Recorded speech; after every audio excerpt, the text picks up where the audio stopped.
பொன்னும் மெய்ப்பொருளும் தருவாய் போற்றி. போகமும் திருவும் புணர்ப்பாய் போற்றி. முற்றறி ஒளியாய் விழுந்தாய் போற்றி.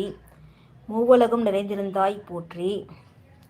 வரம்பில் இன்பமாய் வளர்ந்திருந்தாய் போற்றி. இயற்கை அறிவொளியானாய் போற்றி. ஈருலகமும் ஈன்றாய் போற்றி. பிறர் வயமாக பெரியாய் போற்றி. பேரின்பப் பெருக்காய் பொழிந்தாய் போற்றி. பேரருட்கடலாம் பொருளே போற்றி.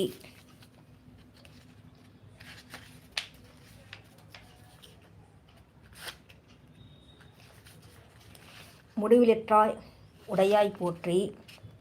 மூவுலங் தொழுதும் மூத்தாய் போற்றி. அளவில்லா செல்வம் தருவாய் போற்றி. ஆனந்த அறிவொளி விளக்கே போற்றி. ஓம் எனும் பொருளாய் உள்ளாய் போற்றி.